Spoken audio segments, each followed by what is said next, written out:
Back to the deep dive.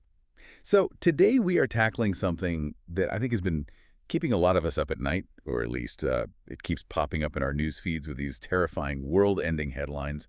We are talking about the ghost in the machine. We're Ro- talking about artificial intelligence. It is the topic of the decade, isn't it? It feels like every week there's some new breakthrough that just pushes the boundary of what we thought was even possible. It really does. And I feel like the prevailing cultural vibe right now is just um, anxiety. There's this heavy mystique around it. We treat AI like it's this magical black box. You feed it a question, and this Yeah. this digital oracle thinks for a while, maybe consults its digital soul, and then spits out an answer. It feels distinctively Oh, human. superhuman. Right. That's the narrative, though. We tend to anthropomorphize it. We see a result that looks like creativity or, intuition, and we just assume there must be a mind behind it. We want to believe there's a consciousness in the code. Exactly. But today, we're going to try to completely shatter that illusion. We're looking at a really fascinating piece of source material titled Machine Learning. It's just math. Mm. And specifically, we're digging into the Day 9 excerpts. And I have to say, the title is a bit of a spoiler, isn't it? It definitely gives away the ending, but the journey to get there is what's important. So the mission for this deep dive is, well, it's pretty radical in its simplicity. We're going to try to strip away all the sci-fi hype, all the Terminator scenarios, and just look at the mechanical reality underneath. Because the source material argues that what we call AI is actually just a very specific, very rigorous application of mathematics. And that reality is surprising because it's so grounded. The core proposition we're looking at today is that AI doesn't actually think in any way we would recognize, it calculates. I have to be honest with you, when I first started reading this, I felt this mix of relief and felt skepticism. Relief because, hey, math can't eat me. But skepticism because, have you used these latest models? They write poetry, they code, they crack jokes. It feels like a lot more than just a calculator. That skepticism is healthy.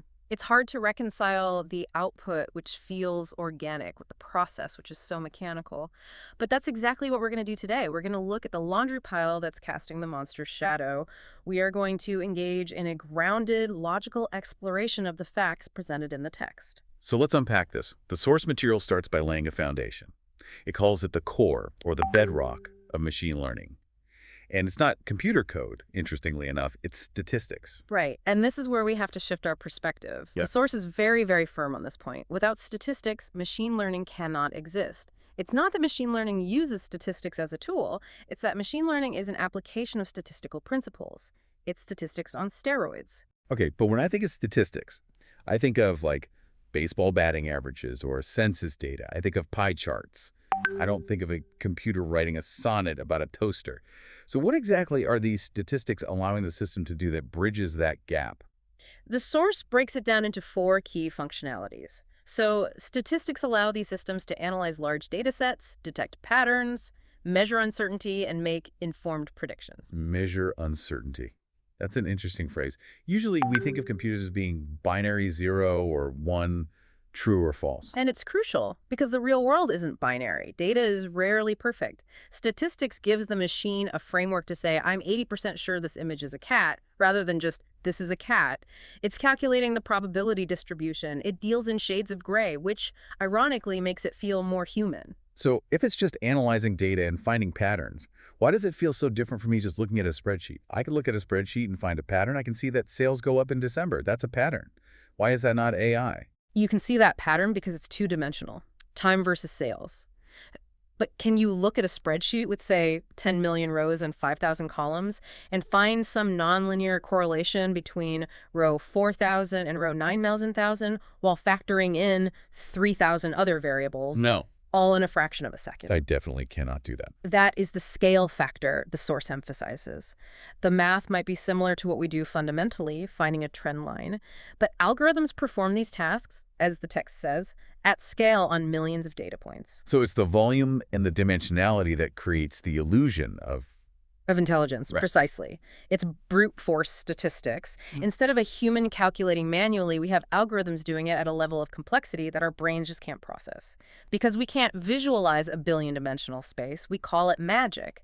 But the source reminds us, it is just analyzing large data sets and detecting patterns. I love that. It's like if you see a magician do a trick, it's magic. If you see them do it in slow motion, it's just sleight of hand. We're slowing it down. We are. And that brings us to the most crucial distinction in the entire text. We need to pivot to the thinking aspect, or rather, the lack of it. This is the part that really confronts the user experience. The source says explicitly, machine learning models don't think, they calculate. It's a hard pivot from the cultural narrative. We use words like hallucinate or decide or learn when we talk about AI, but the source is stripping that language away. It says they use mathematical formulas to find relationships between inputs and outputs. Okay, let's ground this, because inputs and outputs can sound a bit abstract. The source gives a really specific, really relatable example about study habits to explain how this works. Yes, this is the classic linear regression example. So imagine you have a simple data set. The input is the number of hours a student studies. And the output is the score they get on their exam. Okay, simple enough. I study more, I get a better grade. That's intuitive. Usually, yes. Now, if you plot that on a graph, hours on the bottom, scores on the side, you'll see a scattering of dots. Generally, as the hours go up, the dots go up. Right, it forms a rough line going up and to the right. Exactly. A human looks at that and says, oh, studying helps. The machine looks at that and, well, it doesn't say anything. It mathematically calculates the slope of that line. It tries to draw a straight line that minimizes the distance between itself and all those dots. It's fitting a line to the data. Yes. That line is a formula. Y equals mx plus b. Do you remember high school algebra? Vaguely. So when the model predicts a future outcome, like if I study for 10 hours, what will I get? It's not guessing. It's just taking that number, 10 hours, plugging it into the formula it created from the pattern, and giving you the result. As the source says, the model detects this pattern and predicts future outcomes. Okay, hold on. I get the study habits thing. That makes sense for a simple spreadsheet. But how do we get from drawing a line on a graph to ChatGPT writing a Python script or analyzing a medical diagnosis? A line on a graph feels a million miles away from what we see today. This is where we have to stretch our brains a bit. The concept is exactly the same, but the geometry changes. In the study example, you have 2 dimensions, hours and grades. A line fits easily there. Right. Now imagine a graph that doesn't just have 2 axes, but 175 billion axes. I can't imagine that. My brain stops at 3 dimensions. Exactly. No human can visualize it, but the math handles it just fine. Each of those axes or dimensions represents a parameter, a tiny knob the model can turn. One knob might represent the relationship between the word king and queen. Another might represent the syntax of a question mark. The model is still just fitting a line or, finding a surface that fits the data points, but it's doing it in hyperdimensional space. So when the source says that is regression, that is probability, that is math, they aren't simplifying it to be cute. They mean it literally. Literally. The complexity isn't in a ghost. The complexity is in the sheer number of variables. It's just a very, very complex version of drawing a line through some dots on a piece of graph paper. That is actually kind of mind-blowing. It recontextualizes the intelligence. It's not that the machine is smart. It's that the math is just incredibly robust at scale. It is predicting the output based on the input. Whether that input is 5 hours of studying or write me a poem about a robot, the process is optimization.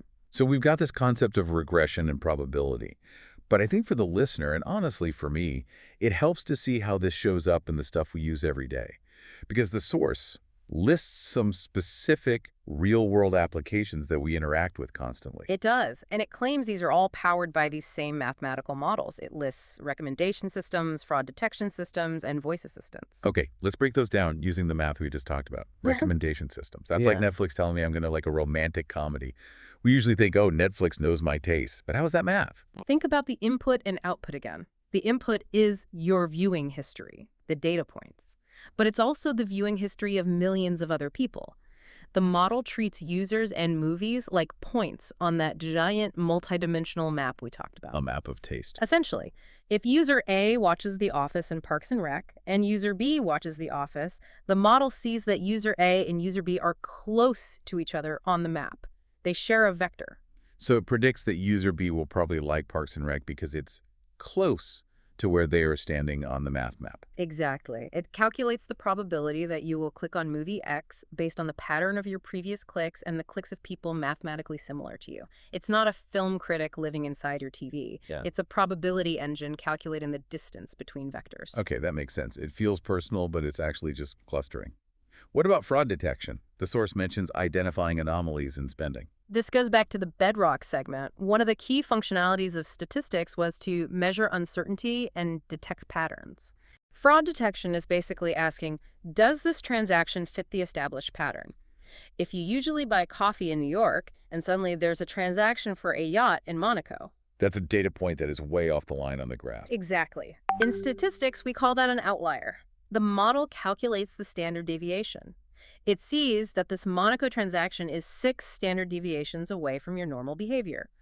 The probability of that being a genuine transaction is infinitesimally low, so the math flags it. It's not suspicious in an emotional sense, it's statistically improbable. Correct. And voice assistants. Siri, Alexa. That feels like language, not numbers. To us, it's language. To the machine, audio is just a wave. A wave is just numbers, amplitude, and frequency over time. The input is a sound wave. The model has been trained on millions of sound waves to recognize the patterns. So it knows that a certain jagged line on the graph corresponds to the word weather. It calculates the match. This sound wave usually correlates to the word weather with 99% probability. It's all just inputs, patterns, and predicted outputs. The source makes a great point here. It says these aren't 3 different brains. It's the same reliance on mathematical models applied to different types of data. And this is why the just math argument is so powerful. It unifies everything. You know, hearing it explained like this, it does something to the fear factor. That is actually the next major point the source makes. Understanding that ML is math removes fear. Why do you think that is? Why does knowing it's math make it less scary? Is it just because we can explain it? Because math is structured. It's logical. The source calls it learnable. When something is a black box, it's chaotic. It's unknowable. It feels like wizardry, right? But when you realize it's linear algebra and statistics, it becomes a textbook subject. A textbook subject that I might have struggled with in high school, but a textbook subject nonetheless. Exactly. It moves from the realm of the supernatural to the realm of academia. It's demystified. The source actually lays out a syllabus, effectively. And this is where I want to pause, because I feel like this is the secret sauce. If you want to understand the architecture of this stuff, not just how to use it, but how it works, it lists the specific disciplines you need. Yes. It lists linear algebra, probability, statistics, and optimization. Okay, we touched on stats and probability, but let's look at the others. Linear algebra, that sounds terrifyingly dry. Why is that the foundation of the most exciting tech in the world? Linear algebra is the math of matrices, grids of numbers. Remember, an image to a computer is just a grid of pixels. A sentence is a grid of word vectors. Linear algebra provides the rules for multiplying, shifting, and transforming those massive grids. Without linear algebra, the computer can't see the data structure. So it's the language of data manipulation. Correct. And then you have optimization. This is the engine of learning. Optimization sounds like corporate speak. We need to optimize our synergy. But mathematically, what is it? Mathematically, it's calculus. Imagine you are dropped on a mountain in a thick fog.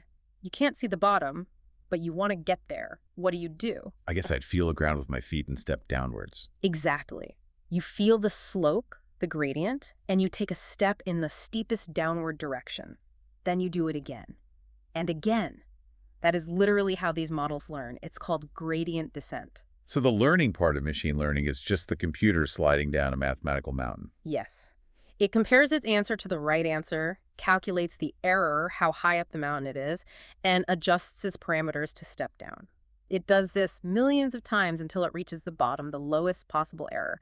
That's optimization. That is so much less romantic than it wakes up and learns. But it's so much more practical. It explains why it takes so much compute power. It's doing millions of calculus steps. So the source has a bit of advice for the listener here. Someone listening right now wants to actually get into this field, not just be a user, but a builder. Where do they start? The advice is very clear and quite contrarian to the current hype cycle. Don't start with the coding magic. Don't start by trying to write prompt hacks. Start with statistics. Start with algebra. Start with logical thinking. It's reframing the whole discipline.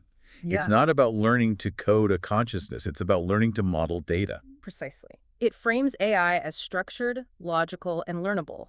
It's a discipline, not a superpower. If you understand the math, you understand the machine. I really like that perspective. It makes the whole thing feel accessible. Like maybe I can't build the next GPT in my garage, but I can understand the regression line that makes it work. I can understand that it's a tool, not a being. And that understanding is the best defense against the hype. When you see a headline claiming an AI wants to destroy humanity or loves its user, you can go back to the bedrock. It's maximizing an objective function based on statistical inputs using gradient descent. It's not feeling, it's optimizing. It's not feeling, it's optimizing. That is a powerful mantra. It keeps you grounded. So what does this all mean for us? We've looked at the bedrock of statistics. We've debunked the myth of thinking by looking at high-dimensional regression. And we've seen the math in action in our daily lives. I think the summary the source provides is perfect. Machine learning is not magic. It is data, mathematics, statistical modeling, and pattern recognition at scale. At scale. Yeah. Being the key words there. Yes. It's the scale that impresses us, but it's the math that makes it work. It's a really grounding message, I think, for our listeners. The next time they pull up a chatbot or get a weirdly accurate recommendation on their shopping app, They should just remember it's just math. It's probability distributions and matrix multiplication. it changes how you interact with the technology. You stop trying to appease the ghost in the machine and start trying to understand the input you're giving it. Exactly. Garbage in, garbage out. That's a math principle, too. If your input vector is messy, your output prediction will be messy. So we're going to wrap up here, but I want to leave everyone with a thought.